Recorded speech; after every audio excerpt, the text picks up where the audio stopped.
Let's see what we got here. I bring up my tabs. This one right here. And interesting. Okay, let's see what we got. What up, Papa? How you doing? You okay? You just waiting for mommy? Yeah. All right. See if we're live. All right, we're good to go. See the gameplay there. All right. And a 1, 2, 3, and a 1, 2, baba booey, and a 1, 2, 3. A baba booey. A baba booey. Welcome to the pre-show rambles with your host Macho and co-host Walt. Yes, sir. Saul's occupied right now, so he's not part of this show. Oh, I'm here. Oh, okay, all right. Just make sure. We sound good. This game's come out 2024. Black Myth Wukong. 2030. That game's been announced every goddamn year, man. I don't know if that game's coming out anymore. I think I the don't even dev trust said it's a real game. I think the dev said 25 or 2024. I don't know. It still looks great, man. Jeez. This is gonna be a unique It looks game. good. It looks a bit stiff, but it looks good. It's just I look at it and it reminds me of Sekiro, and Sekiro is such a dynamic game. Yeah, that's true. That's true. But the environment in this game, man, it's out of this world. Jesus Christ. I mean, yeah, it's not Earth, so yeah, it is out of this world. No, isn't it Earth? I don't know. I don't know if this is actual Earth or like that land that they. What's the story? Journey to the West or something. What was it? I think so. The Wukong story. Give me 1 second. Is there? Dance, monkey, dance. Why is your voice cracking, man? What's going on? Yeah, I feel like a rooster. Oh man, I saw a video of this rooster that did at like the the call they do in the mornings, but he lasted for like a whole 30 seconds. Like the man was angry at life. Man, he doesn't stop screaming. Stop. Oh man, Macho. Yeah, Yo, I'm Macho, good. are you there? Yeah, I'm good. Did I'm you- ready. Did you see Tony get cooked on Twitter? You mean Yokio? Yeah. Yeah, I saw it. I ain't gonna say anything else about it. That cutie to like ratio was crazy. Yeah, cause he's a dumbass. That's why. Hey yo. Yeah, I blocked him a long time ago. So. Oh, okay. I did see it because of the circle that he's in, but I blocked him a long time ago. Oh, gotcha. I still think he's funny. From time to time, yeah, but he said a couple not so nice things about Etika that I just kind of blocked him out. Oh, okay. I didn't know that. Yeah. That makes it darker. Damn. Yeah. I mean, it's all But jokes at the anyway. end of the day, but it is what it is. But anyway, Yeah. guys, welcome to this is episode 89 of the DualShock Sense Podcast. I'm your host, Soul, connoisseur anime waifu's, joined by my two co-hosts. I have Walt here. How you doing, man? I am the hi-fi Russianator. I am the Persona 4 Golden Goose. I am ready to talk about games and movies and shows and being alive. I love you all. How are you? Doing good, man. I'm doing good. And we also got Macho here. What's going on, man? How you doing? Yes, sir. We're here. We're live. It's the King of Kingdom Hearts and the Final Fantasy fanatic.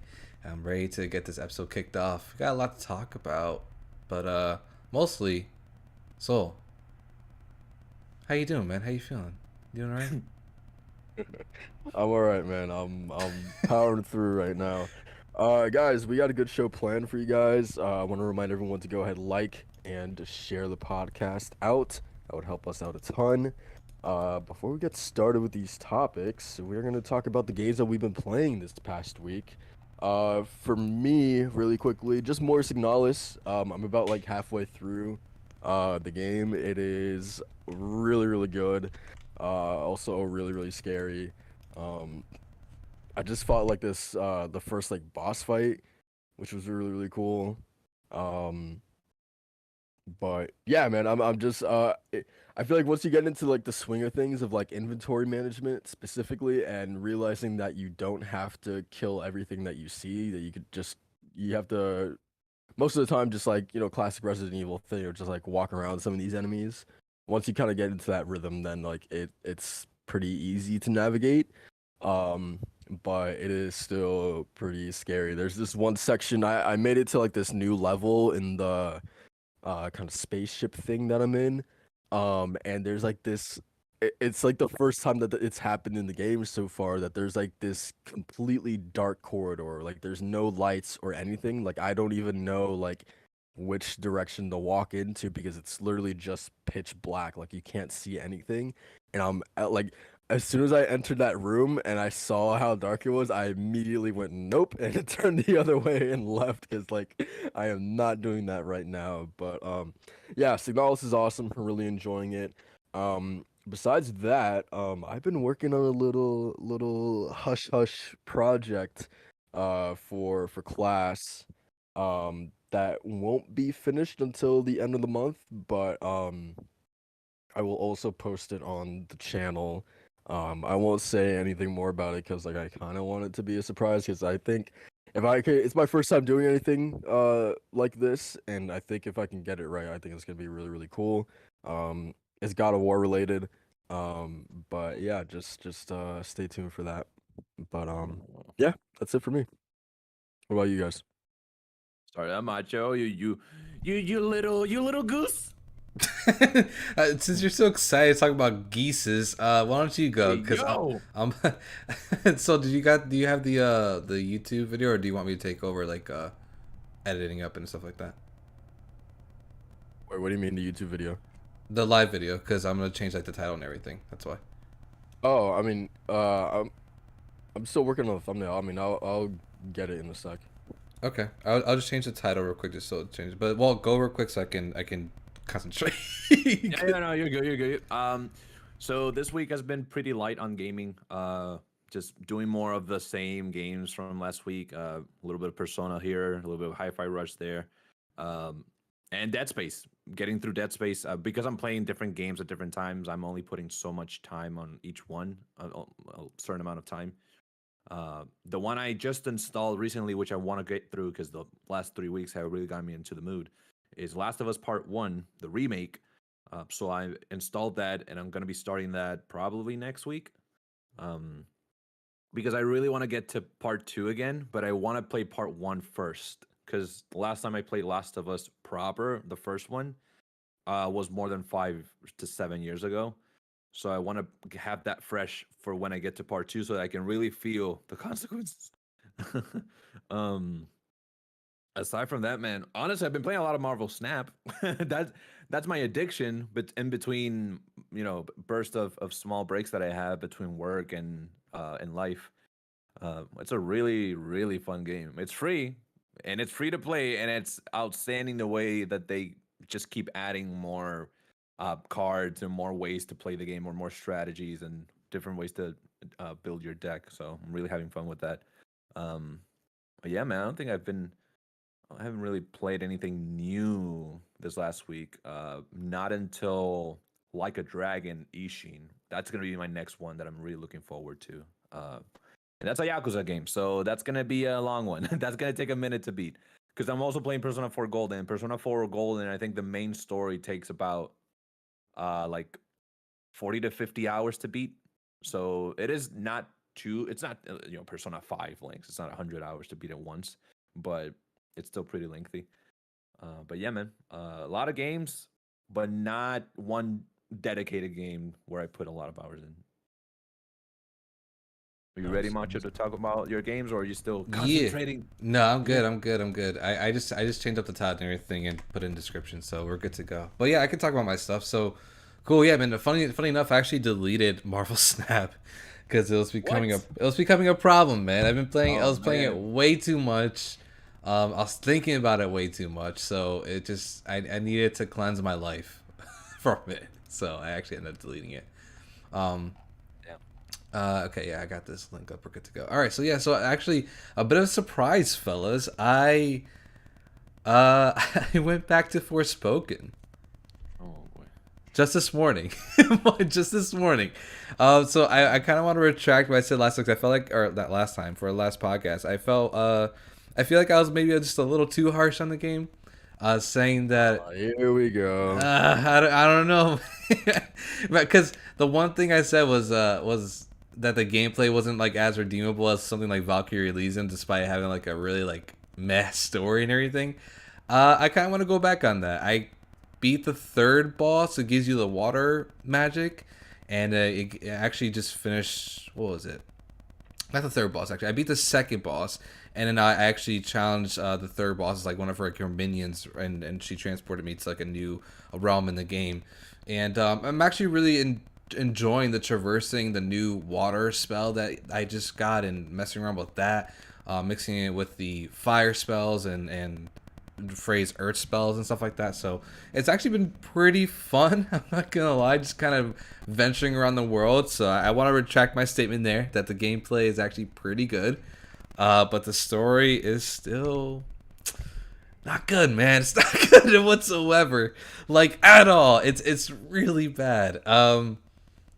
Yeah, there's no redeeming factors on that one. But yeah, that's all. It's crazy because I see a lot of people go, man, I don't know how people can hate on this story, and I'm like, huh?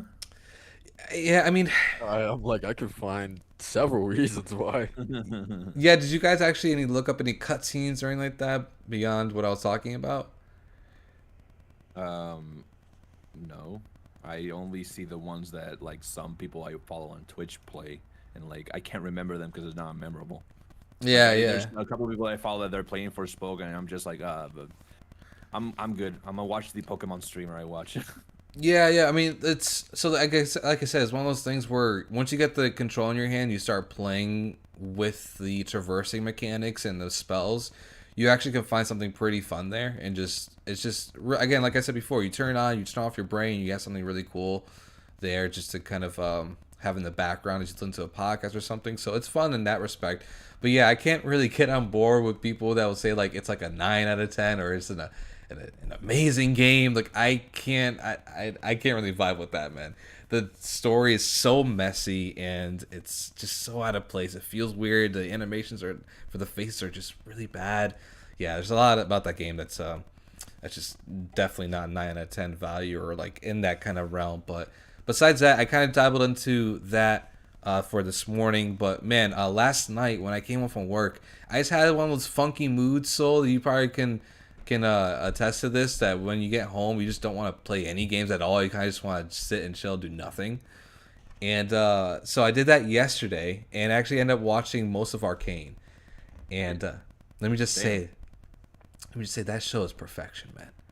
That show is absolute perfection. I cried like maybe 3 times within the 6 episodes, and episodes 7, 8, and 9 hit the hardest. So it's gonna be a wreck, man. And then I don't care what you say, Soul, either about Imagine Dragons, you do not skip that intro for Arcane. You do not.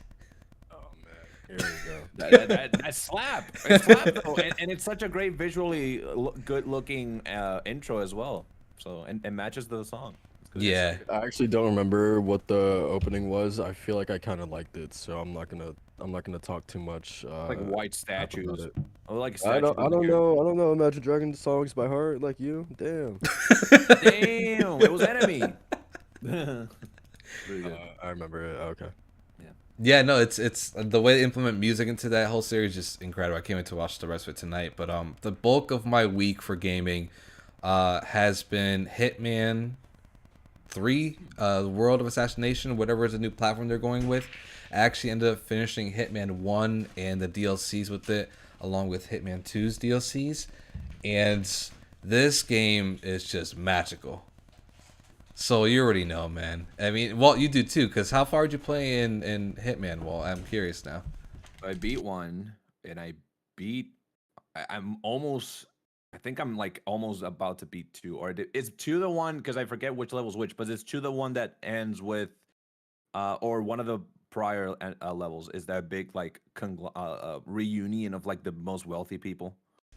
It's in the arc, so I think you're on the nail there. It's the last map in Hitman 2 Where is there's a funeral? the castle. Okay, where they're doing. Okay, then yeah. The other one I haven't played is 3. I think for 3 I don't only played the first level because it was like a free level when you got the entirety of the pack. Yeah, it's Dubai. Yeah. Yeah. So for 3 is the only one that I haven't really sunk my teeth into. Okay, what about you, Soul? 'Cause I know you played a 3 extensively, but have you played 1 or 2 at all? Yeah, I beat 1 and 3, and I don't think I've finished 2 yet. Okay, yeah. So, man, again, this game is magical. I played Hitman 1. The game is just beautiful. Like, oh my god, the way they tailored these stages and just these levels to be as beautiful as they can be and as intricate and complex as they can be is just, it blows my mind every time I just enter one of these things. And the one that kind of just really captured sort of my attention for the entire week to really just blast through 1 and then all the DLCs was the France level. And this is a level where Agent 47 can actually go in and pose as a runway model if you choose this story mission. And it's one of the funniest things ever because just seeing him going to the makeup chair and getting all of his makeup did and everything, and then going on the runway, which is automated, so you don't really get to like go left or right or anything. He's like he has to do like a perfect runway streak was really hilarious. And then if you eventually you meet up with the one person that you actually need to assassinate in this level. And so I'm going up the stairs, and again, this entire beautiful France palace is just gorgeously decorated, and its architecture and just its graphics and everything's just looking immaculate. And then you go into this room that's super detailed. All like you can feel the carpet in this room. You can feel the leather of the couches and everything. Like it's so damn immersive. And then the funny thing is that when you actually before you start a level, I'm sure you guys remember that you could bring in random objects. So I actually brought in a lethal injection. And so when the person turned their back, after we had finished having this really eloquent conversation, I stabbed her with the injection, man. And the next thing you know, she's done. And then the mission complete. It's a matter of getting out. But the first person I actually killed was straight up out in the open, and all the guards were super confused at what the hell happened. And the way I made this happen was that I actually set off fireworks way earlier than they were intended to in this entire like palace and ball area. And so when everyone's distracted by the fireworks, I just straight up just pistol whipped the guy and then cracked his neck. And everyone in the area was just like, "What just happened? What's going on?" And so it's just hilarious to see like these really funny like reactions to everything you do. But sometimes it can be super like on point and lethal. Like the one level in Hitman 1 is Italy, and again, gorgeous environment. But man, they were pinpoint. They were up my ass with everything in that level, so it made it a little harder. But very fun game, very very fun game. Anyone who hasn't played Hitman 3, I highly suggest it. Just play the entire Hitman series, and I seriously hope that we get a new Hitman in the future on Unreal Engine 5. Dude, that'll slap. So, but yeah, that's mostly been my week, and then I finished up Hi-Fi Rush. And we talked about it already from last podcast, so not really too much to kind of get into here, except that it has an amazing ending. The last 2 levels, I honestly thought the third boss in that game was like the peak of it, but then 4 and 5, the levels and just the boss themselves really elevated the entire game. And Walt, you are gonna love Stage 4. That is jazzy, funky, poppy, bright colors, really fun environment. It reminded me a lot of I think her name's Sato's dungeon in Persona 5, the casino one. Right. Persona 5. Persona 5. 5, yeah. Sai Nijima. So that's the Hers. Makoto's sister. Yeah. It's like that. Oh man. Yeah, That's dude. my favorite palace. Yeah, dude. The 4th level is straight. It's not a casino. It's more like a mansion, but Okay. it has the same vibe. The funky music. It's so damn good. Oh, I'm excited. And then the fifth one is just extremely epic. Like, oh my god, like they did such a great job with just ending on a high note for that game that to me personally, it's a 10 out of 10. Like that game is just immaculate. It's a character action game, not really so much on rhythm game, but yeah, it's really freaking dope, and you're gonna love it, man. It's Hi-Fi Rush is amazing. Hi-Fi Rush, it really caught the world by storm. It was so off guard. It came out of nowhere. It's crazy. It's crazy how such a near perfect game came out. Like, out of nowhere. Yeah, 100%. Yeah, I mean, I would kind of say it's near perfect too, especially for me. Yeah. It has like all the excitement of an action game that we'll want, especially for someone like me that, adores Kingdom Hearts 2 and the blocking and the dodging and just swift attacks and stuff like that. Hi-Fi Rush has all of that, plus an added bonus of the parry mechanic that feels so damn good to pull off. Man, it's so good. It's perfection. Really, I love how the combos are essentially you kind of composing your own. It's like you're composing your own combos. It's really cool. Yeah, essentially. But yeah, so that was just about it. And then lastly is the Theater Rhythm Final Bar Curtain demo, which is the Final Fantasy rhythm game. And this game, I played the first two, and I love them. I poured so many hours into those on 3DS. And one of the unique mechanics of this game, at least, unlike the Kingdom Hearts one, it's a lot more. It feels a little more action based, but it's still like a rhythm game through and through. Theater Rhythm is like a turn based rhythm game where you have your characters that are on one side, your enemies on the other, and sometimes your characters actually be moving across the screen, and you would have to tap the button obviously to go to the beat of the song and stuff like that. But there's a specific mechanic where they have a holding down rhythm button. So you hold this button down and you actually use the left analog stick to move up and down the cursor. You have to follow it. And this feels super janky because on 3DS, I obviously used a stylus for this point, and it's a lot more fluid. It actually feels like it's intuitive. And this one, it doesn't really feels really janky and just off. So I'm really off my game, man. So I don't know if it's just because like I'm getting older and my reaction to rhythm games are just getting worse. But I don't know what it is, man. It's just I'm like doing really bad at this game. So I don't know if it's whether I just need more practice or what. And I get super intimidated when I see people online just play on the hardest difficulty at whatever setting that makes it even more difficult. And they're just going in. They're like, I'm just like, Jesus Christ, dude. Like, how are you people doing this? And have you ever seen Osu? No. Osu. So What's that? It's a rhythm. Later, I'm gonna send you a video later so that you can really get your mind blown. Oh man, to me it feels like it's inhuman at this point. Because in Theater Rhythm Final Bar Curtain, not only have like these different mechanics where you have to hold down the button. So the way it works out is that you have like 4 different lanes of button presses that you can do, and you can press any button on the controller to use them. So that's where like I guess the accessibility part of it comes in. But still, like sometimes you have to hold like 2 buttons at once and then press another button to go with the beat. And on top of that, at the end of that same sequence, you probably have to flick at the analog stick in a direction with the beat. And I'm just like, oh god, dude, it's so much at once. I'm like, I just want to sit down and enjoy the game. So it's very intimidating. It's actually a lot harder in my opinion than like the other 2 previous games that are on 3DS. But it has like over 500 songs out the gate or something like that, over 300, 350 or whatever. So you're getting your bang for your buck for that $50 there, which is really cool. Whoa, you know what this means? This means that that Macho starts sweating when he gets to the Miss Ruby boss fight in Sly 1, when you have to press the buttons to the beat of the song. Oh, it's crazy that not only I don't know if it happened before Sly, but there's some bosses in certain games that do not. It's like the Little Mermaid in Kingdom Hearts 1. Like there's certain bosses that are not bosses. It's just a rhythm level that sometimes games will just throw in for shits and giggles. Yeah.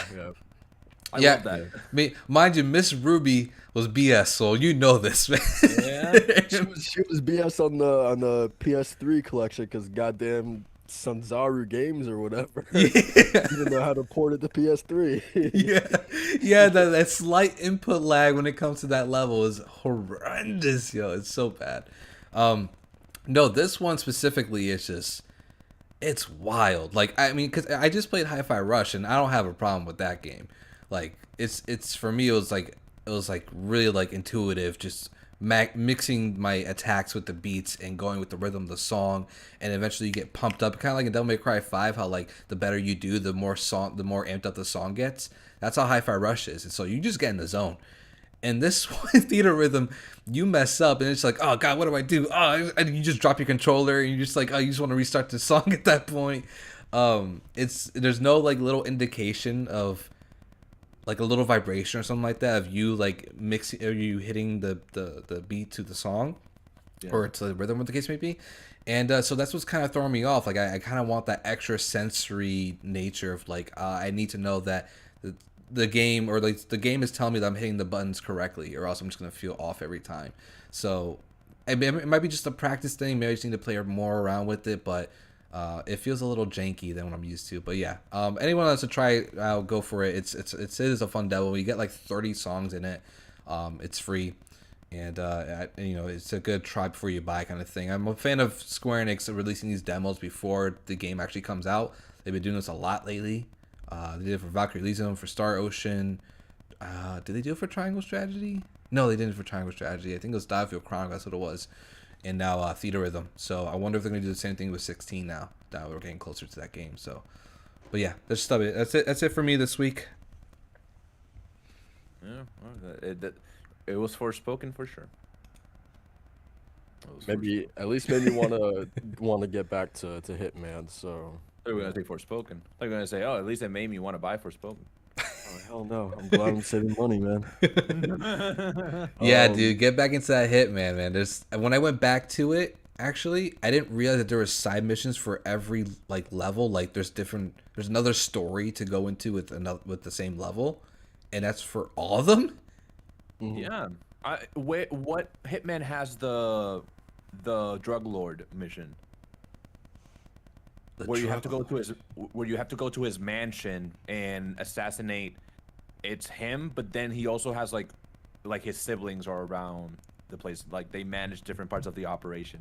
I think it might be Hitman 2, right? I think you're right, because the one I'm thinking about is in Hitman 1. That's in Italy, but you're dealing. No, this you're one's dealing in with- Latin America, and you go into the jungle, and then his mansion or his estate is like in the back of the jungle, and you have to go through this tunnel, and there's like a little village to the side. Yeah, I think that's It's, Hitman 2. Mumbai. Okay, so that was the first time we mentioned Macho where I realized, oh, there's like subplots to each level. Like there's and it's not like there's a cinematic or whatever, but there's like interactions and different types of stories that are happening, and you can only access them sometimes in the same level first time you're playing, or when you unlock like, you know, a certain costume or a certain door that's open, so you can get to that interaction before it's over, which incentivizes replayability, something that Hitman does well, and other game I can come up with is Resident Evil. Not many games can do replayability well. Yeah, Hitman is absolutely at the top of its game with that one, man. That's why I'm so excited for a next gen version of this, because the game already looks amazing. I can't imagine it on Unreal Engine 5, dog. Which, bro, you spoke of Arcane. Speak of next gen. Bring that Ruin King already. God dang it. It's coming. It's coming. Yeah, they said it's coming. Yeah, but Every time you mention it, they delay it one day. I haven't talked about it in years. Now I gotta shut up. But yeah, guys, let's start the podcast proper and get into some of these topics. First, let's I'm sure you guys have been noticing what's going on with all these live service games shutting down. Sound like a comedian about to start a bit. No, I don't have a bit, man. I don't have a bit. But yeah, so over the past like few weeks, we've seen Apex Legends Mobile, Battlefield Mobile, Crime Site, Crossfire X, the very lauded Xbox exclusive, Dragon Quest: The Adventure of Dai, A Hero's Bonds, Echo VR, Knockout City, Love Life, and Rumbleverse. Not to mention and Avengers. also- Exactly, and Avengers as well. So it's really strange to see it all happening around the same time. But I mean, we have some really, really notable games here. Like, obviously, Knockout City was the one that surprised me.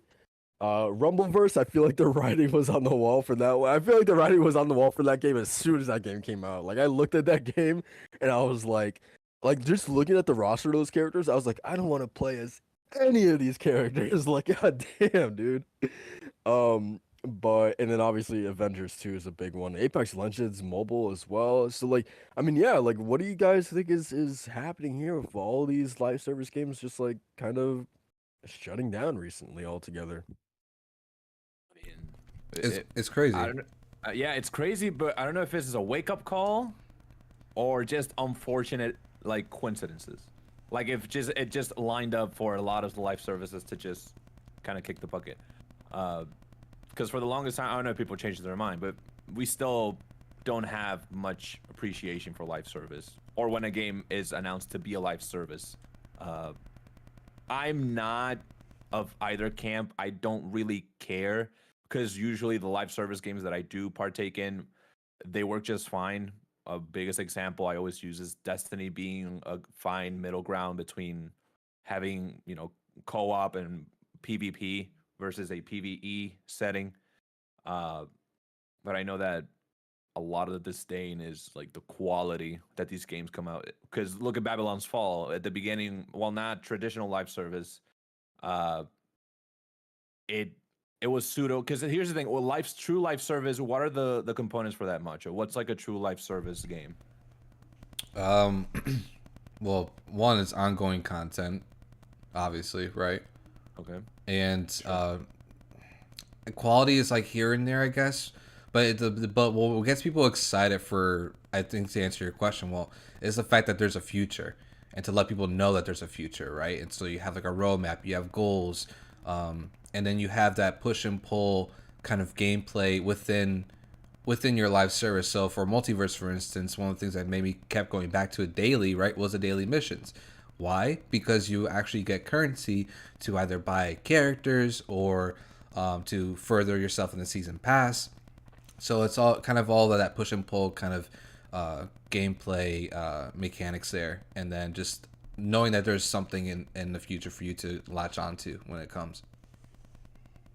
Okay, so what would this indicate? Because for me, it's that there was no plan, or the plan just wasn't sustainable. Because you can talk the talk, but they clearly didn't walk the walk. Because they talked about the plans, probably they had these big roadmaps behind the scenes. They probably had all these big ideas.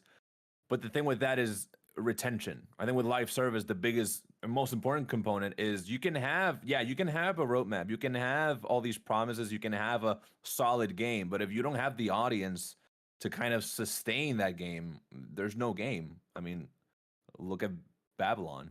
They had plans. It died on month 1. Look at Well, I mean, that was because of the quality. I'm sure right, if it but was that's the like, thing. But that's the thing. It's that certain companies also they have reputations. So I assume that there's certain live service games, I don't see them, that they function, but they function because of the charm that they have or of the quality. Because I don't know what quality people want. Do they want like Final Fantasy 14? That's an MMO, but is that live service as well? I mean, you can consider it live service. It's a paid live service, but yeah. But the quality is not, it's not like photorealistic, which is what a lot of people today like expect from a AAA budget game. But it's a well crafted, polished experience. what does that have to do with live service though? Live service is they're not polishing, they're not really putting in the time, they're just cranking it up with an existing IP, and then we're making this a live service, and then they're not putting in the work in, and then there's no retention. So all these, how many live services were killed this last week? I think the problem is simple, is that people's time is finite. They only have so much time in the day to put into a single. When these games Adults. demand so much of your time, there's only so much time that you can put into one of these games, right? Like, Yep. I think it's really as simple as that. That people are I don't say this in like a mean way, but people are stuck in their ways with their 3 games, the Fortnites, the War Zones, and I don't know, something like an Apex or like a Destiny. And it is really, really hard unless you're doing something truly unique to pull people out of those things that they are comfortable and they feel safe with. So, So is yeah, that even it's possible anymore? So how unique do? Because that's the thing. The more time passes, the more difficult it is to be unique with the game as a live service. Because exactly, and exactly. I think we're gonna hit a point where for a good live service to be born from the ashes of their fallen predecessors, there has to be like a decade in between. There has to be at least like or 20 years or something. Like it has to be so long because how long has Fortnite been around? It's been around for a long time already. I mean, 2017 is when they retrofitted it to be the Fortnite that we know it to be now. Correct. But that's what I mean is that I feel like yes, like right now it is nearly impossible to break into that space, which is why I feel like if you're trying to make a live service game, you should have been there when this thing was like at the start, as it was just about to take off, right? Like you should have been making a live service game back in like 2017, 2018. But now it's really, really difficult to break into it. Yeah. Yeah. No, you're right. Yeah, 100%. What was I gonna say? Yeah, no, I agree with you guys 100%. I think like the one thing that has like in common with all this stuff is what you were saying. So it's just like again, when people come home, they want something comfortable they already know, you know. And so when they have like 1,000 live service games that demand your attention every time, it's gonna get really hard to do that when there's so many out there. I think Knockout City was an interesting one because of the fact that it was like a dodgeball sort of game, so that's what made it unique and pop off for a while. And then Rumbleverse was a battle royale wrestling game, I think it was. I seen Yeah. Maximilian stream it every now and then, and so that's like the Yeah. unique mechanic to it. But man, it's just like That's I the wrestling one, yeah. yeah It's not enough. I don't know if it I'm not sure on the audience of those games, but I don't know if it wasn't enough people playing. But it also has to do with money too and keeping it up, and you know whether the actual means are so Justifies it. yeah, exactly. Projections are not, they're not projecting correctly. Like, if that's the case, if it's from a behind the scenes standpoint, they're not making accurate projections, and maybe they're shooting a bit too high and then they come off short when it releases. They make money, but they had these projections that were going to be way larger than they probably overestimated, and then they just come off short, and then there's no more money. There's no more content to pump up, or there's no justification in terms of how many numbers. It's like when we had this big discussion about what does Sony consider like a good game, a critically acclaimed game, or a highly sold game. And it's like what do they look at as successful, and why do they cancel these games? And I think here's the thing, Rumbleverse is at least Rumbleverse. I played for a bit, and I saw like there were always lobbies, there was always people. I will always get a match like pretty quickly. There was always movement with that game, and I would see people post about it. But I don't. That's the thing. That's my circle. I don't know what was the greater whole of that scene. I've heard not a single soul talk about it since it released. Are you serious? Like I literally would see like mainly on Twitch. That's the thing. It wouldn't be. Look at the roster of characters and tell me that you want to play as any of those people. None of them. But that's the thing. It's that there's probably someone that did enjoy it, but who is that audience and how many are there of them? Because to your point of time, we don't have as much time as we did. But then you bring up the point that there's people that are stuck in their 3 games, you know, Fortnite, Warzones, Apexes, whatever. But then there's probably some generation that will come by and they have to ride the wave of a certain demographic in their teens, early teens, late teens, where there's a gimmick that they really are into, and then ride that wave as a live service. Because I think what really got people playing Destiny back in 2013, it was this big plan of a 10-year plan, and now we're over here in Destiny 2, still one of the most profitable live service games. It's because they rode the wave of a certain fan base, and they listened to them, and they became very engaging. And that's the thing, you have to look for the fine balance between looking what the audience wants, but also being innovative. And not really... People wanted jetpacks in Call of Duty. They're gone and back because it changes. Taste changes. You have to evolve with the audience. You can't really stay in the same. Rumbleverse didn't. It was one map. One map. That's it. There was nothing more. So you have to evolve. And I think these games, I'm looking at the list, these games were not evolving. They didn't sound like they were innovating on anything. Yeah, I mean, even a sorry, go. Apex Legends at least has an audience, but mobile, like, people already don't trust the Switch version. What do you think they're going to be playing mobile? They're playing on their PC. They're playing at their home. They're not going to be playing mobile. Call of Duty Mobile, bro. Who even talks about that anymore? Like, these are games that are dead. Like in a not dead, but like they go Call down. of Duty Mobile actually is doing like really well.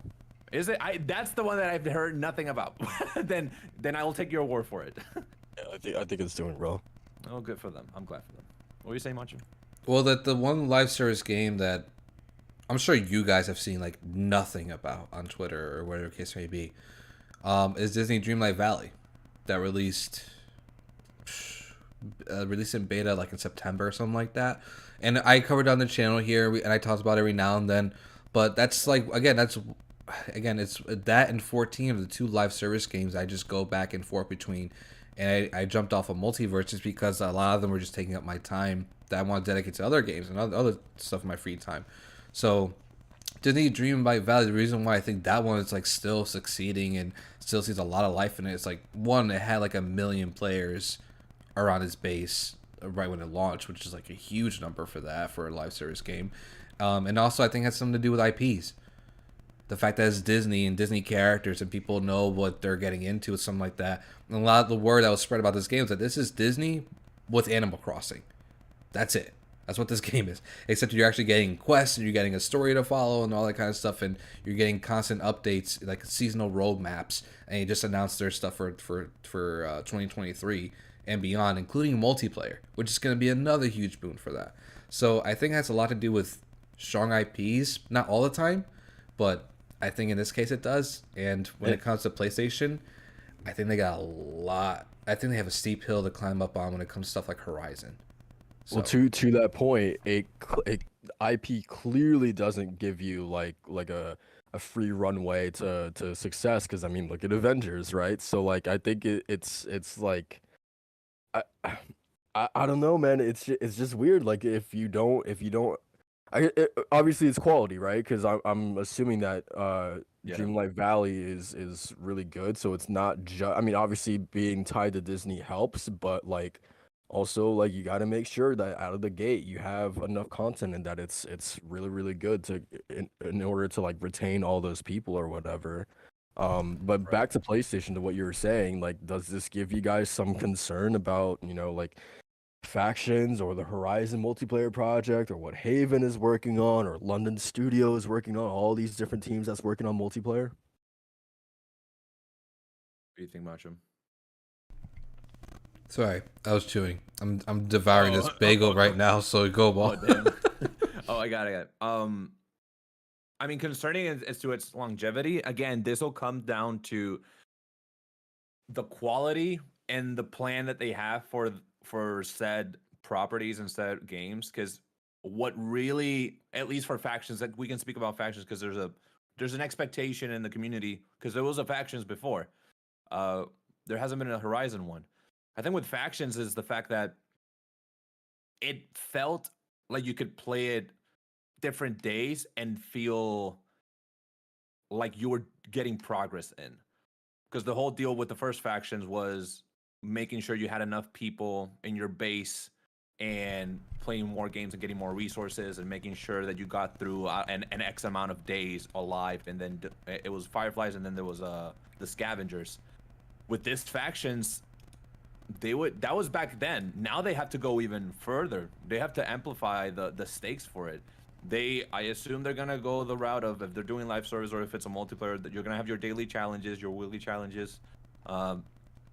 Honestly, so this is me right now spitballing, but for me, how they could innovate or make it interesting would be, so the Last of Us universe has a lot of abandoned places, has a lot of big enemies, has a lot of stuff happening.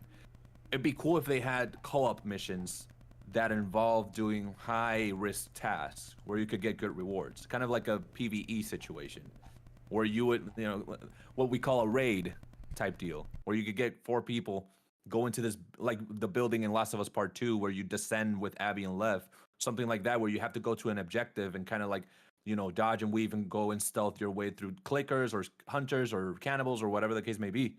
So I don't know enough to kind of speculate on what they're gonna do, because I don't even know if this is true factions, like not true traditional factions like the one we used to know, or if it's gonna be more of a battle royale type deal. And the Horizon one, I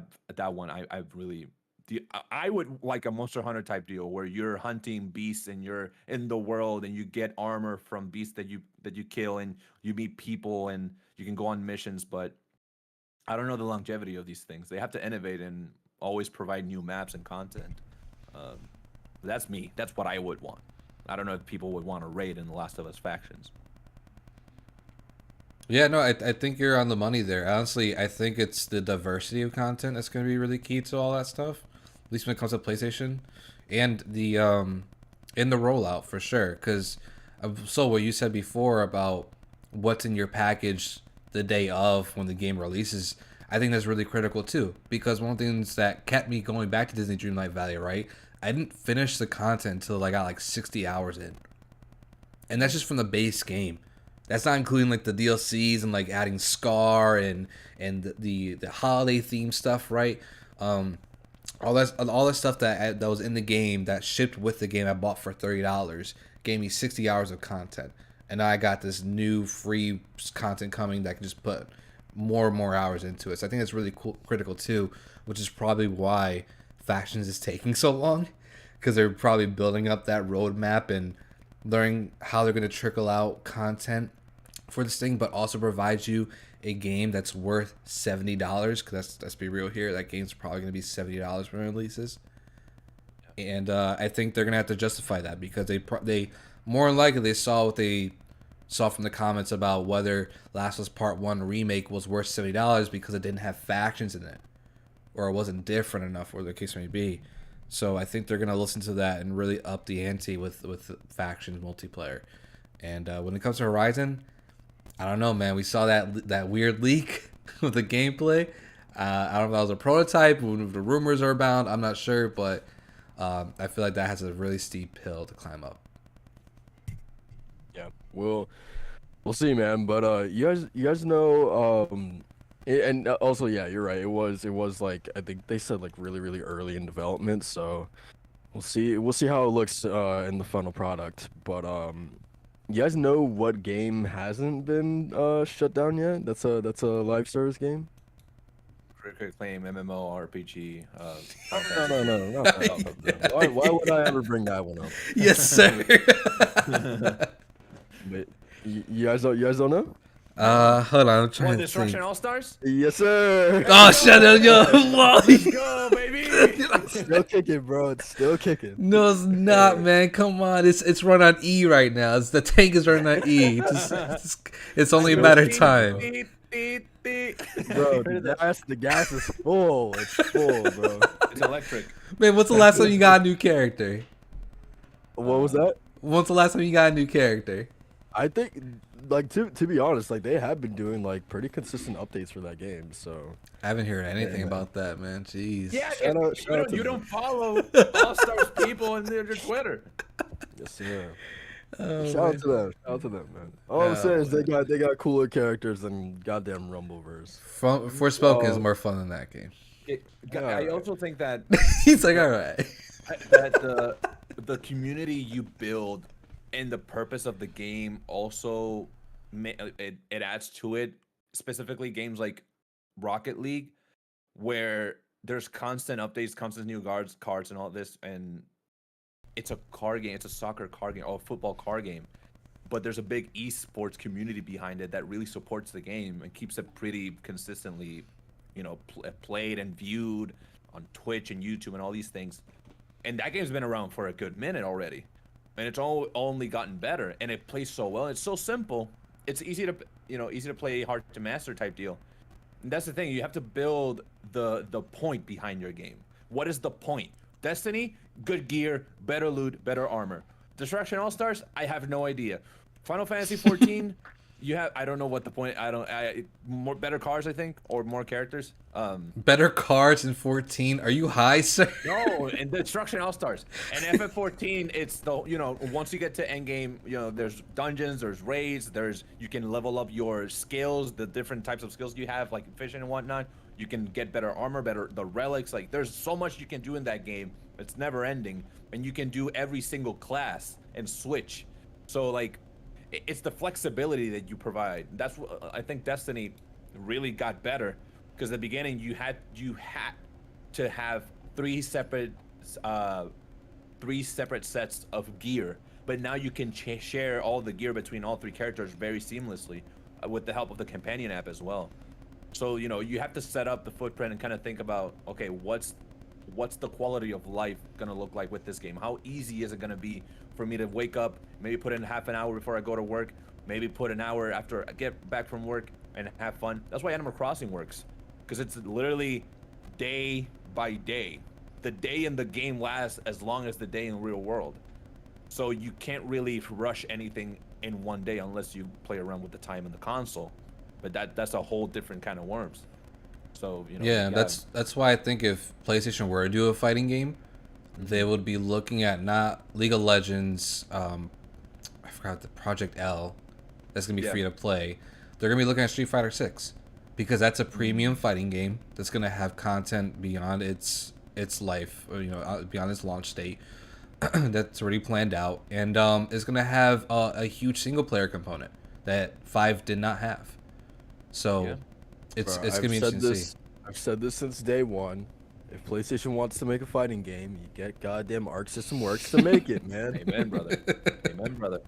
We made that whole episode about it, man. Listen, that will look I'm tired of all these other suggestions, man. Just do it. You can't keep getting away with it. But yeah, man, that's it for that. Gonna be very, I mean, obviously PlayStation. I think the thing that they do, I don't know if it's like an advantage or not, but the thing that they do have in their in their back pocket is like they're seeing all this, right? They have Right. the advantage that they are coming at this so many years after all of these failed versions of these games coming out. So like I feel like if they are smart, they know what not to do, because they have all these various examples of games that have tried and failed.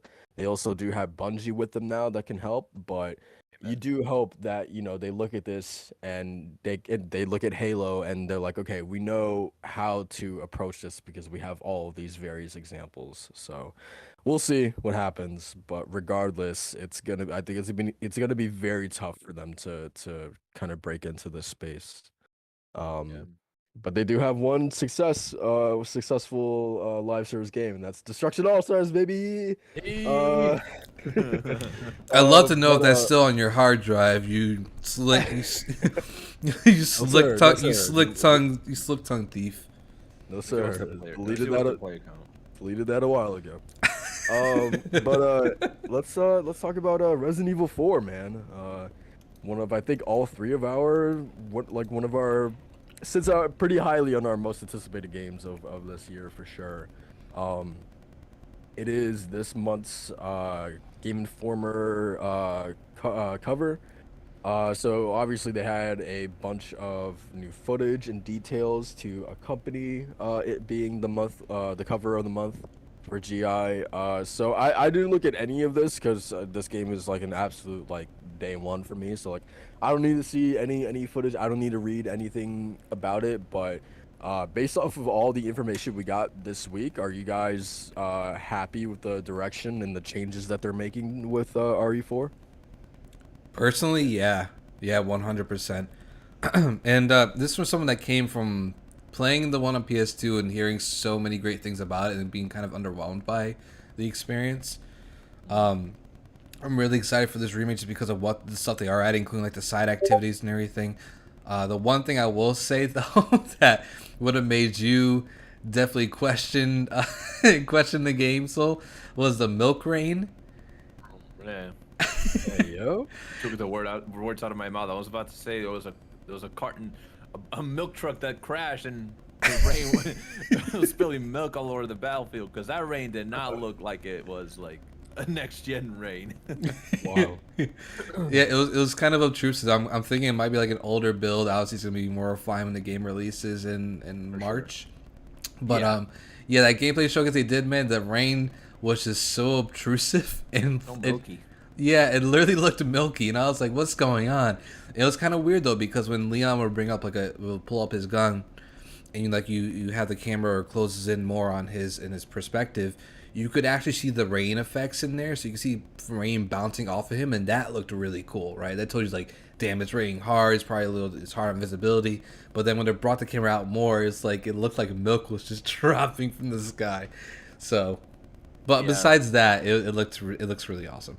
Because something they have this time around that they haven't, correct me if I'm wrong, but the type of stealth that they have, this wasn't in the OG RE4, and it wasn't in RE2 Remake.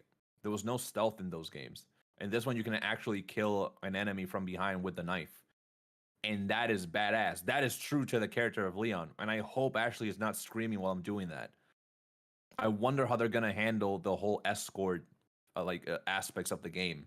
Because I think there's a lot of Ashley gameplay sequences, I believe, in this game. I'm really excited for that. Oh, It looks good. she It looks seems good. less of a pushover character or escort than she was in the PS2 game. Like she's Yeah, more. she looks real. She looks like she should. Like in the first game, it just felt like, oh, this is a game. Like I have to escort her, and she's gonna keep screaming. You know, nah, shut up. I'm gonna put you in the trash, and I'm gonna leave you there. Yeah, Mr. President, I left your daughter in the trash. Oh, whoa. But yeah, I'm really excited to see like what changes specifically they make. I mean, especially the Ashley. I think that's really cool that like, I mean, just the fact, not necessarily like redeeming her, but let's be honest, redeeming her. Yeah, Giving I'm her really a character, an actual character arc. exactly, yeah, actually like fleshing her out and making her like a real person this time. Yeah, I think that's gonna be really really cool. Have they said that Salazar is gonna be in the game? Like what have they said in terms of like, is it gonna be more like an RE2 in terms of like what they're not exactly like a 1-to-1 remake, but like really really faithful, or is it gonna be more of like a RE3 where there's gonna be like a lot of stuff cut out? I believe they said they cut nothing out, right? Well, No, they're adding.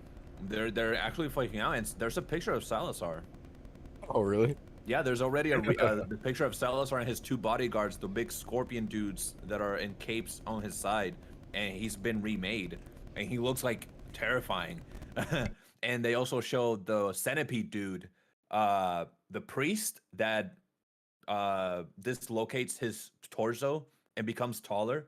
They showed him as well. So they're making the game, like they're fully fleshing out the game. What I do hope they take out or they fix is the fight with the military guy and how annoying that fight is.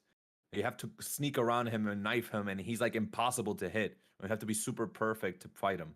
But they're actually adding stuff. So I think with RE, I think with RE3 it was because it felt more of a DLC when it first came out. So this one just felt like, oh, it's kind of an extension of 2, but like a side mission.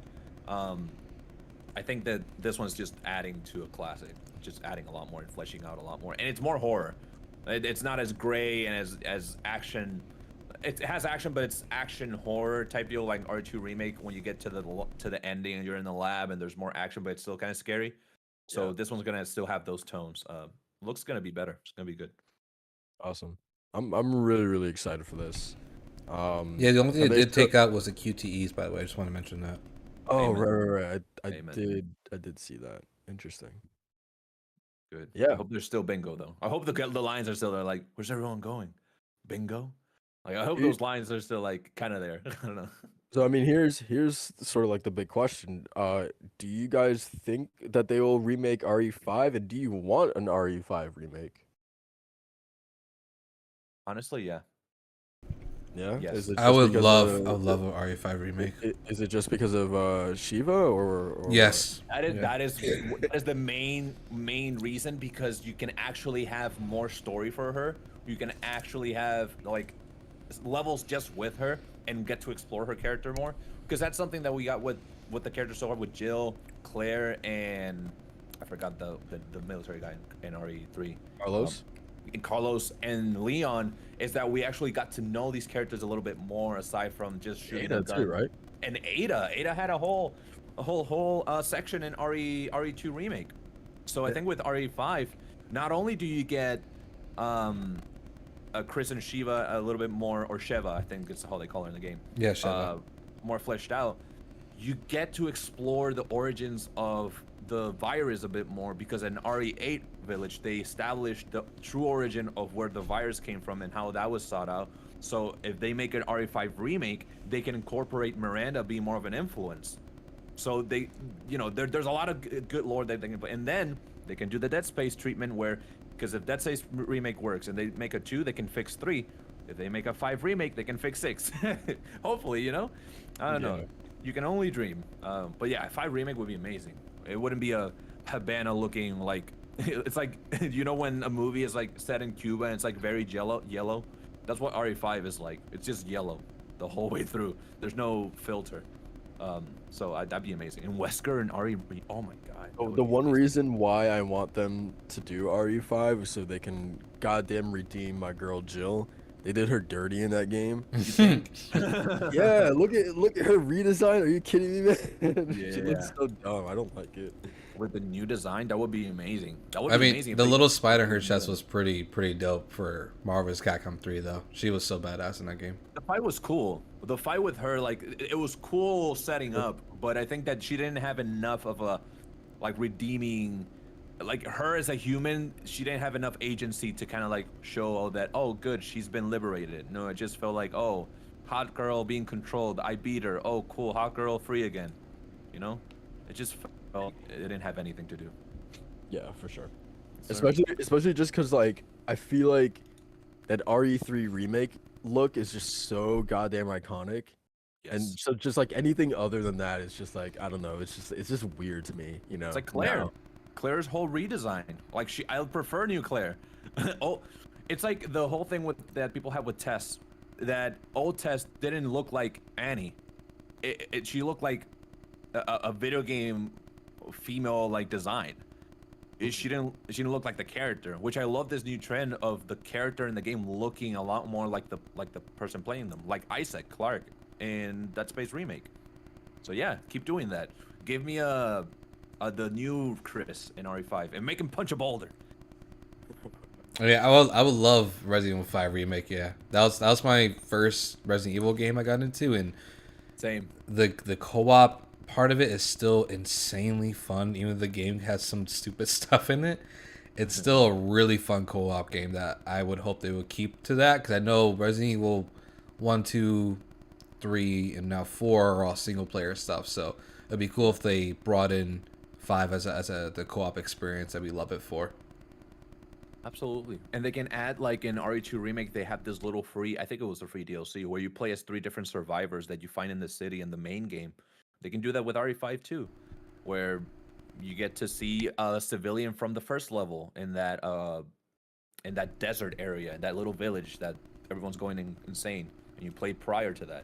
It's cool. It's cool. Whatever happens in RE4 Remake will set up what happens in RE5, because RE5, I believe, is like a mutation of RE4, like the Plagas thing. Like that's like something else that happens in a different region. So we'll see. Mm. Very, very interesting. Yeah, I'm cannot wait for this, honestly.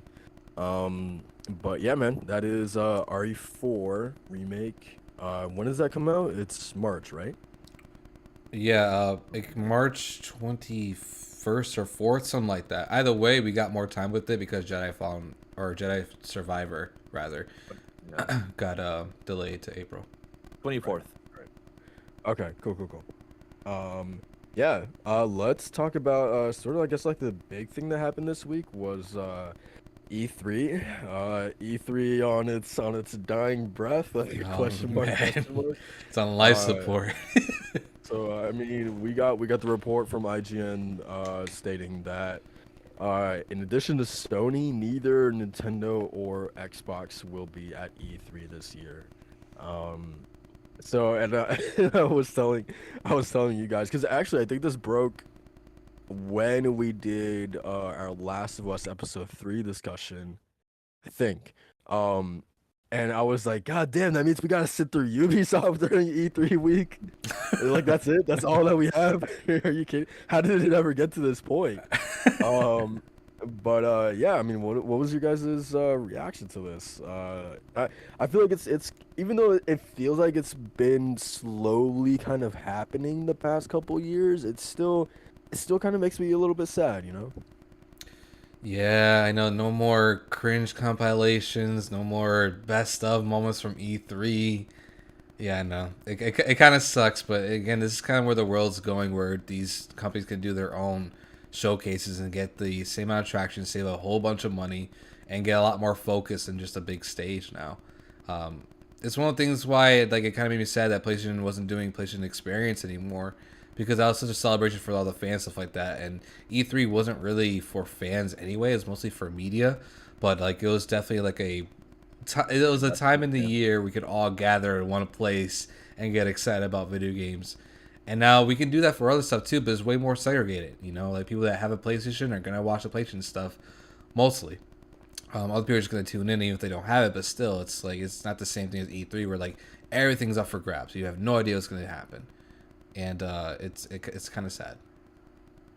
I mean, yeah, it's sad, looking at the past, but I think it's like radio, like you don't advertise through the radio anymore. You use social media. You use TikTok, you use Twitter, you use Instagram. Like you don't really like TV. This is like the equivalent of like TV kind of dying out. It's like the way that conferences. Because also think about it. You want to watch these shows. You want to watch these events. And what better way to watch it than when it's curated for an online experience versus seeing it? I know the crowd reactions, it's exciting and the hype and all this, but that's not the reason you go. You go to see what games you want and you buy those games, and that's the reason these companies do it, to sell a product. So I think that's make this in the long run. It's gonna just make more sense with doing it with more events. We still have Summer Game Fest. We still have the different indie events that Yeah, happen. thank God for that. Now people are ready. Now people are gonna be like, oh damn, thank God we at least got something. Because let's be honest, E3, the reasons we liked E3 were not the reasons they were doing E3 for. They realized, oh wait, no, we can be more efficient and we can actually get more numbers doing it the other way, or get more traction the other way. So this just makes sense. I honestly, when I saw that none of the big three are gonna be there, I was like, oh, this is the beginning of the end. Okay, for E3, this is like the true like, hey, we don't have a reason for this. How many directs do we get a year from Nintendo? We get like at least 3 of them. So why would they even go to E3 when they can just do a direct that week? They're not gonna. The big three are not gonna be there, but we're probably gonna get some digital announcements that week from them. So Yeah, but Microsoft isn't even going, and isn't it at their theater in Los Angeles? hey man, I left the keys under the car. There was some report that said that they weren't going due to like a cut in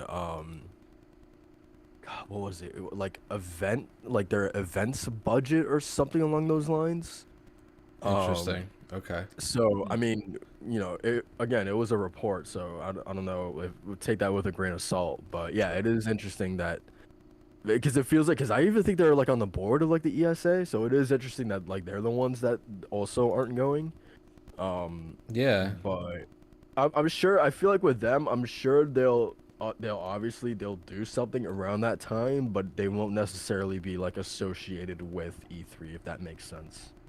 Yeah, I mean, which is crazy. Honestly, I think what really hit the nail on the head for people opting out like this was the whole data breach, right? When all those journalists and probably media personnel, even at these big companies, were all leaked. So Yeah.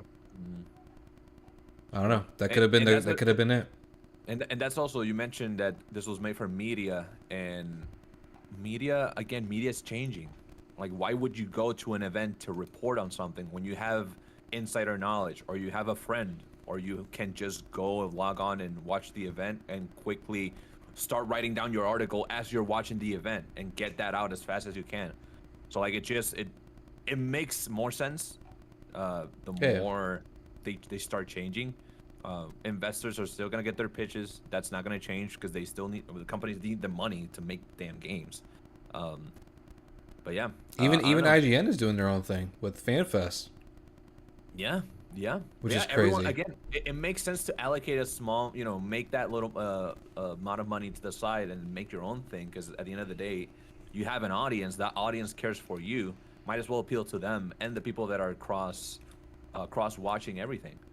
So I don't know. It makes sense. Hey man, this just means we get to see a Just Dance. No, not just Just Dance. Number like maybe 3 of them. Not just one Ubisoft. I want like 3 Just Dance numbers if there's enough time. Dude, I don't even know if Ubisoft is even gonna show up at E3. What are they gonna show?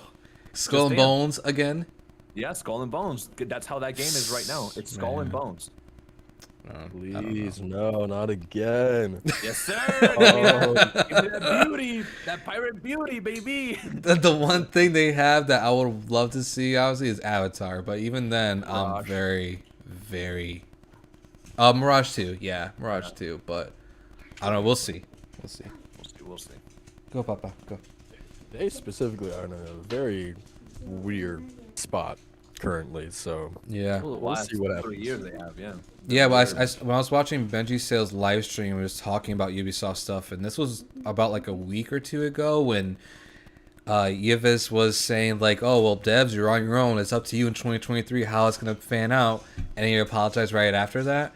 He was when I was watching Benji Sales YouTube a live YouTube show on this, and he was talking about him listening to the earnings calls, and said he remembers a time when all the shareholders were like in confusion and trying to figure out what Yves was trying to do when he said that all their entire company was going live service. And he was like, Right. that's a bad move, man. Like, what are you doing? And ever since then, it's gone downhill. So right now, they're getting the sharp end of the knife here. So, and it's not going to stop it for a while. And the opposition is not as vocal as the opposition for NFTs or stuff like that, where NFTs got bullied out of existence. But now live Thank service God. has been live service. They're successful live services, so they're not gonna stop trying. They're gonna keep trying to see what sticks, because this is truly a case of what does the audience like. Not this. Okay, we'll go back to the drawing board. Yeah, I'm not sure because if you look back at Ubisoft in the past couple of years, our live services haven't been the greatest, except for maybe like For Honor, maybe that's had some traction. And it's still going pretty strong. But yeah, and then their biggest titles have sold the most and got the best, I guess, word of mouth has been their Assassin's Creed games, which were all single player, big narrative driven stuff. Technically, and I guess it depends on like your criteria for live service, but I would say Assassin's Creed Valhalla constitutes as live service. As a game that's constantly being updated with new content, new paid content. So you're having people come back to that game like every few months to shell out like what, $20 for a new big expansion. I don't think that's aside from like games like Destiny and Final Fantasy 14 being online. I don't think it's too different from those games, right? Because like Matcha, when Final Fantasy drops a new expansion like a year from like in a year or whatever, like you have to pay for that, just like AC Valhalla. So I don't think it's too different from that. Yeah, you're right. You're right. Interesting. That's kind of like the same vein of like how a fighting game is a fighting if it has multiplayer, but in this case, a live service doesn't have to be a live service if it's not multiplayer. Just means that it's frequently updated, I guess, right? Right. Interesting. Yeah. And I guess since you brought up Ubisoft and their like earnings calls and all that, I guess we could like just quickly touch on PlayStation had a really good financial quarter. I guess like the big thing was that they sold 7.1 million units in the last quarter, which brought them to 32.1. Obviously, they also brought up God of War Ragnarok selling 11 million copies as well. Oof. Yeah, which is incredible. I guess the big thing that I wanted to ask is, do you guys think that because they said what was it, like the first 3 days that it sold 5 million copies, and it was like the fastest selling PlayStation exclusive in PlayStation's history. Do you guys think Spider-Man, despite it only being on PS5, will be able to beat Ragnarok's 5.1 in the first 3 days or first week or whatever it was, to become the newest fastest selling PlayStation exclusive? You know what? It's tough, right? Yeah, I'm gonna say yes because of the fact of we got two Spider-Man in this. We have Venom, and it's another highly anticipated game from place. It's probably the most after God of War. So Yeah. I'm gonna say yes, mainly because also to that point. So what you're saying about the Spider-Man 2 being only on PS5, God of War Ragnarok, I think it's from Biz, excuse me, that said that 11 million was on PS5 and then like 4 or 5 million was on PS4, which so it was actually 16 million that the game sold. So it's funny that you say that because Kind of Funny was also like confused by the wording as well. So in total, they sold 11 million, but how it breaks down is they sold 5 million on PS4 and then the other 6 on PS5. So those two numbers combined is 11 million. Oh, so it wasn't 16 million. Right. Okay, Right. gotcha. Okay. Otherwise Santa Monica would have tweeted out, "Hey, we sold 60 million, right?" Yeah, that's true. Yeah, okay, then Yeah. wow. Okay, so that's even yeah, that's actually pretty big. That's not a Yeah. big parity between the two. That's interesting. Which also, I mean, people always complain like, "Oh, why are we still seeing cross-gen games and why does Sony just leave behind the PS4?" And it's like, well, that's a really good example of why. 5 million the game sold 5 million copies on PS4 alone. So like, there's obviously still a big install base there that you have to cater to, no matter how much people like to deny it or whatever. Um, but yeah, that's how those numbers broke down for Ragnarok. I think the key difference here then is that the PS5 is not in short supply anymore. You could actually go to Best Buy and Amazon and actually pick up off the shelf and buy it and stuff like that. So that's probably gonna be a big factor into this too. Yeah, for sure. Well, what about you? What do you think? There are two things that pretty much cemented the fact that this could very much be a beat that. And number one, yes, being Spider-Man, but also there's a lot of excitement garnered for Across the Spider-Verse, and post Spider-Man, we got No Way Home. So there's a larger base of Spider-Man fans right now that definitely played the remaster, played Miles Morales, and are waiting for the next big thing. So this one has a lot of excitement behind it from both gaming fans and movie fans. Second, if Pokemon Violet and Scarlet proved to be one of Nintendo's fastest selling games, and it was what it was, like anything's possible. So, uh, this I'm closer to a yes than a no for sure, because I don't think there's another game on the Sony catalog that has me as excited post God of War Ragnarok. That was my most anticipated. But for sure, Spider-Man. It has two Spider-Man. It has Venom. Venom is a classic, a cult classic villain slash anti-hero. I don't know. I don't know what he is. He decides what he wants to be. And it also has Craven. What's his name? Macho? The Hunter? Craven the Hunter? Yeah, Craven the Hunter. Yeah. Craven the Hunter. So you have comic fans being like, "Oh, whoa, that's like something we've always wanted to see in a." So you have that fan base as well. There's a lot of different people joining up to play this game, and I just hope that I don't think so. Just hope there's nothing that really knocks it up, because it's looking to be really good. It's two Spider-Man, Soul. What if it has co-op, Soul? Oh no. Oh no. What if it has co-op, Soul? What would you do? Would you play with Macho? I don't think it has co-op. I don't think so either. And but that was his way of saying no, he wouldn't play with me. Exactly. I didn't want to come out and say it, but yeah. Yeah. So yeah, very very cool to see Ragnarok do so well, and then also PS5. Hopefully, because they like Sony as a whole broke like a lot of like it was like one of their best core. I think take. Don't mark my words on this, but I think they said it was like their best quarter ever, or like one of their best quarters. I said TLDR. They made a lot of money, and they did really really good. There was a lot of segments of the business that was like up in comparison to last year.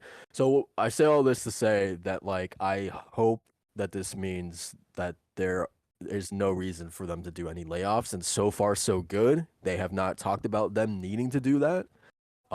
So yeah, I hope that we continue in that direction. And I mean I'm sure you guys have seen it too on Twitter. Like a lot of their first party studios are like still hiring like crazy. I just saw a bunch of people, like I think like 4 people just joined Gorilla. And then London Studio, they did that whole like internship program a while back. They just hired like 2 people from that program. I think yesterday they made that announcement. So I think Sony is okay because they're still hiring a lot of people. So that's good. That's good. Yeah, business is booming for them right now. It's Yeah. it's definitely stark contrast to a lot of what people have predictions for 2022, which is funny. Business is booming, folks. So yeah, is there any other topics you guys wanted to talk about before we get out of here? Because I think that's pretty much it, right? Yeah, one thing I wanted to bring up was James Gunn's new DCU lineup, and not specifically the actual lineup. I want to get Walt's take on this too because I know he watches this movie. Plus, you too sold that for DC stuff. But one of the things that I wanted to take away from the entire thing was James Gunn saying how the entire media landscape for DCU, including the movies and TV shows and stuff like that, they're all gonna be interconnected. Have the same thing the MCU is doing with WandaVision and stuff like that, having the actress who plays Scarlet Witch play in the show and stuff like that. But James Gunn wants to expand this even more and have people included into video games.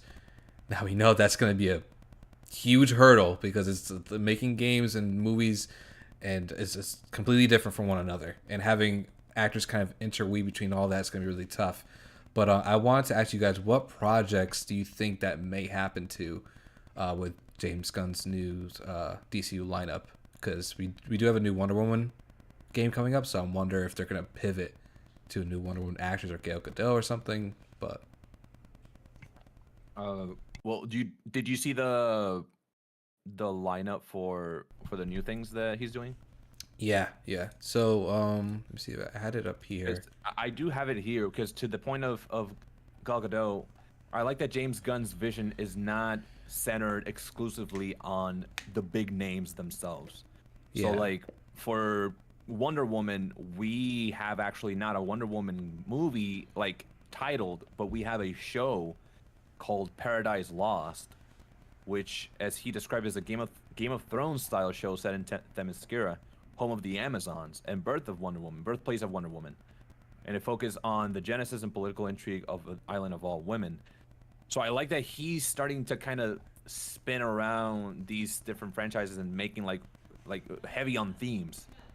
Same with shows like Booster Gold and Lanterns. Like he's going out of the norm with just Batman, just Superman, just this. He's making that and then some.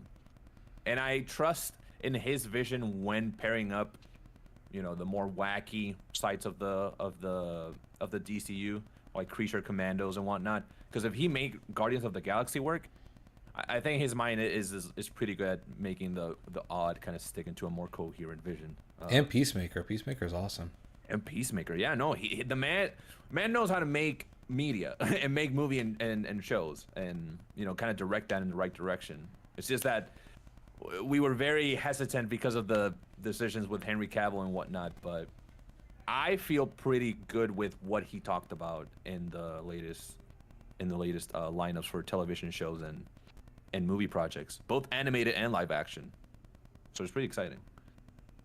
Yeah, what do you think, so? Soul Cinder.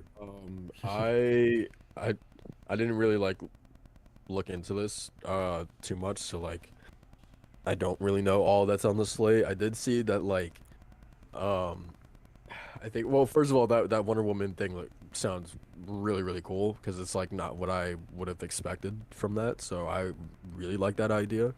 But then like the other things I saw was like they're doing like a lantern show, right? It's just called like Lanterns, right? Mhm. Yes. Yeah, not interested in that because like I think Green Lantern to me is so fucking boring.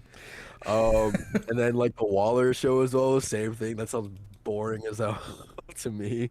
I don't know, maybe it could be cool, but like I don't know.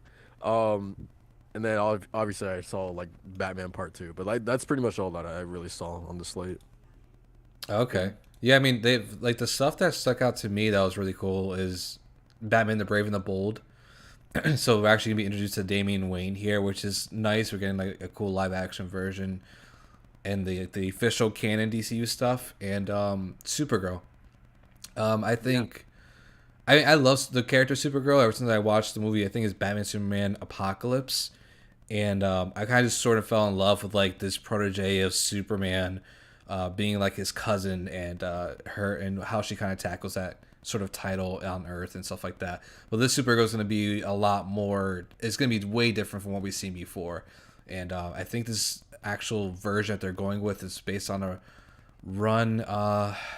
Was it Tom King's story? Tom King's comic series, yes, which it's the contrast of Superman, where Superman was an alien that was stuck on Earth, and he was raised by loving parents.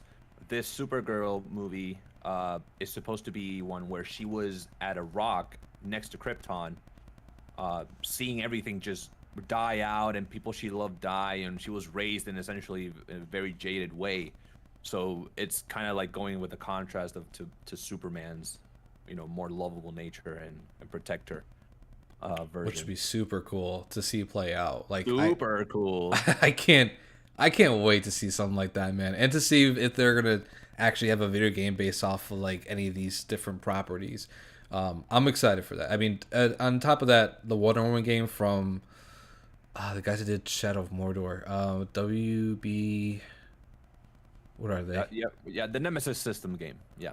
Yeah, I'm just trying to remember the studio, but the fact they're doing a Wonder Woman game is awesome. So I'm excited to see if that's going to tie in or not, if that's going to be what James Gunn called the DC Elseworlds projects, which is like stuff like the Harley Quinn and the Batman with Matt Reeves and stuff like that.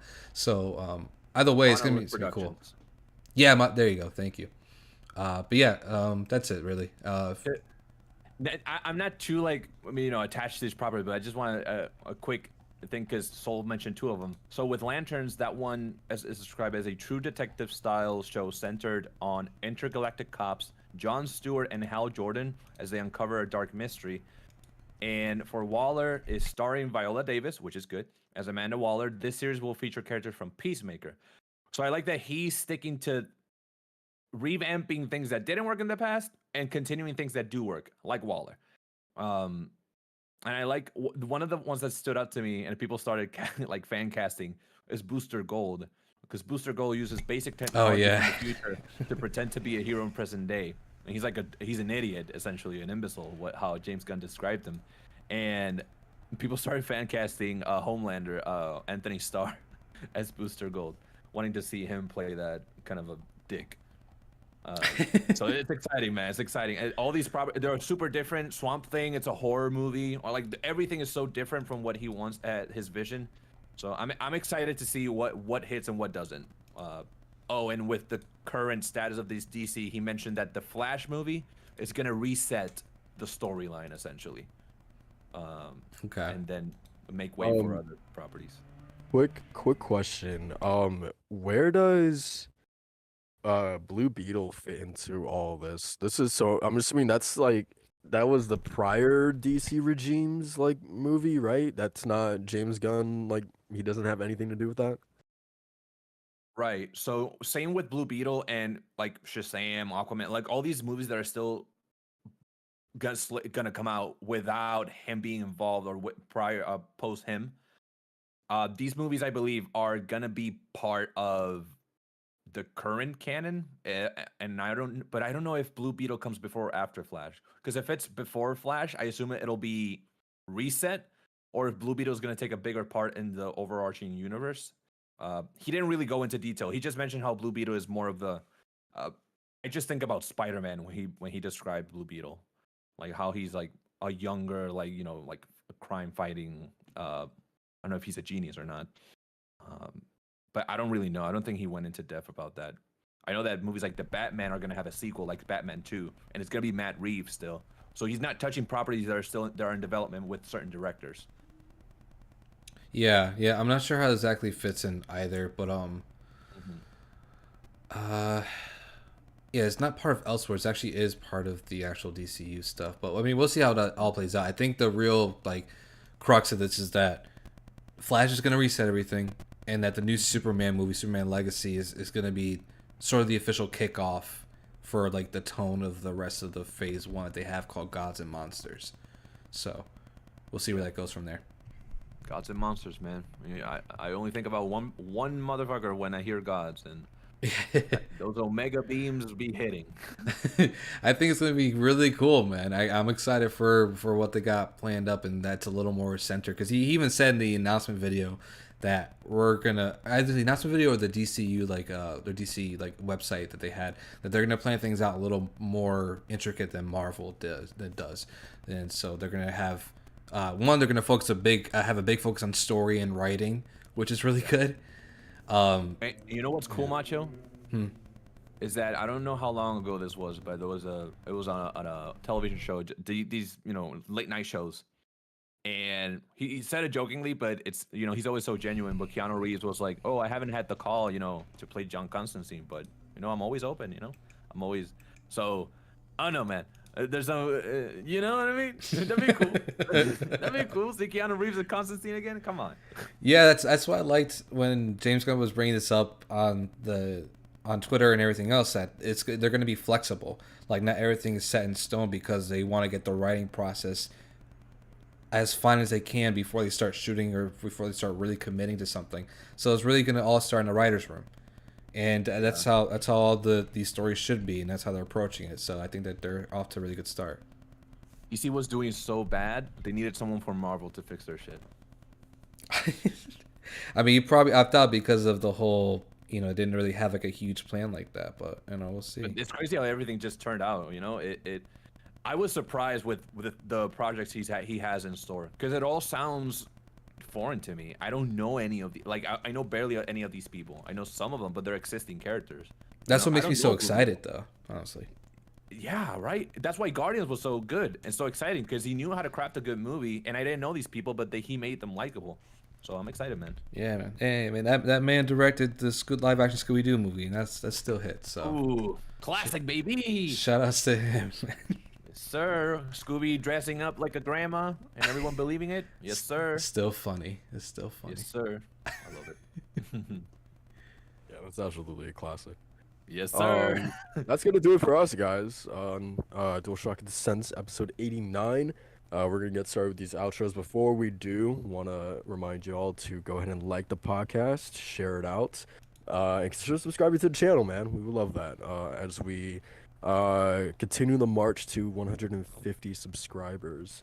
But yeah, without further ado, Walt, what do you got going on this week, man? Oh, where's the freaking gabagoo? This week I'm gonna be playing JRPG Beauty, Rhythm Game Beauty, more Gangster Beauty with Peaky Blinders. That show just gets better and better. I'm on season 3 now, and it's that budget went up. Oh man, that's such a good show. But aside from that, man, getting ready to start Last of Us Part 1. That's a game I'm gonna be tackling as the episodes come out because I want to kind of play it at the same pace. So if I start it this week, I'm gonna be playing up to Billstown and stop right after they leave in his truck. Or not, because tomorrow comes out the new episode, so I might play whatever is shown tomorrow. But yeah, man, I'm excited to play some more games, man. It's a good start of the year. Games are booming. Business is booming, gentlemen. What about you, Macho? Yeah, just not the same thing.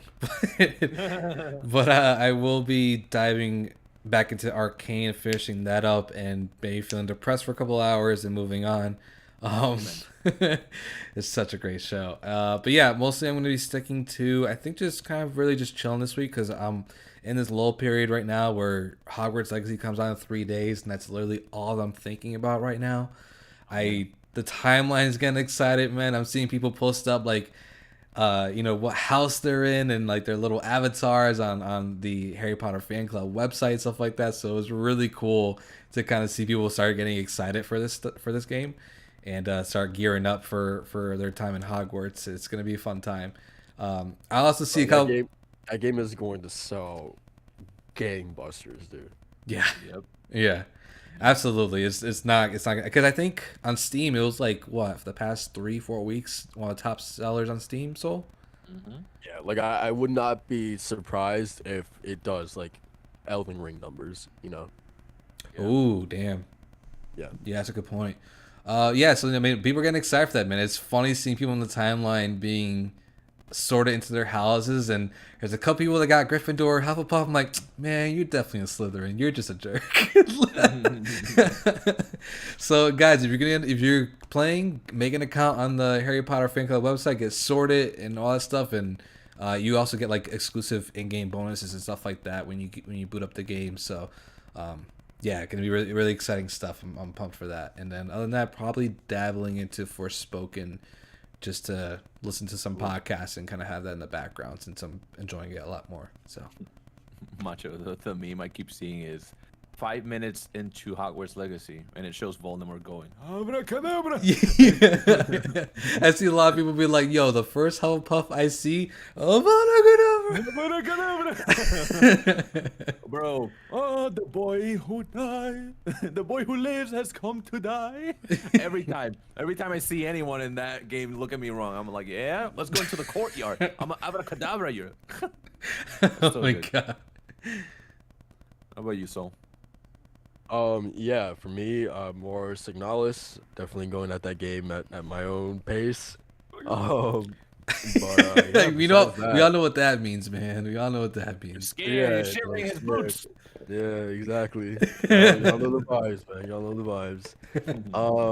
But really, besides that, not too much else. I just finished, as I continued exploring HBO Max. I just finished Succession. Really, really good show. Really, really loved it. Can't wait for season 4. I feel like I started it like at the right time because season 4 comes out literally next month. So very excited for that. It left off at a goddamn crazy cliffhanger, man. I hated that they did that, but thankfully I don't have to wait that long to watch the continuation. Started watching The White Lotus as well. But I messed up, man. I messed up. Because I thought I was watching season 1 this whole time. Turns out I've been watching season 2 this entire time. You got too excited for Aubrey Plaza, didn't you? Exactly. Y'all know. You already know. I didn't even have to say it. You already know. Hey man, I saw you liking her tweets. Yeah, man. That's my girl. She don't know it, but that's my girl right there. But yeah, I started watching that. Actually, I'm like on episode 4 or 5. It's a good like reminder of because this season takes place in Italy, and it's a good reminder that man, I gotta brush up on my Italian because I have not spoken it in so long. You know Italian? Bro, I took 4 years of it in high school. Yeah. Oh wow. Over Yeah. Spanish? Wow. Yes sir. But I mean, if you know Italian, you pretty much Yeah, know. gabagoo. You know? Literally, a lot of the words are like exactly the same. Yeah, that's true. That's true. Yeah. But yeah. Prosecco, yeah. Pepto Bismol.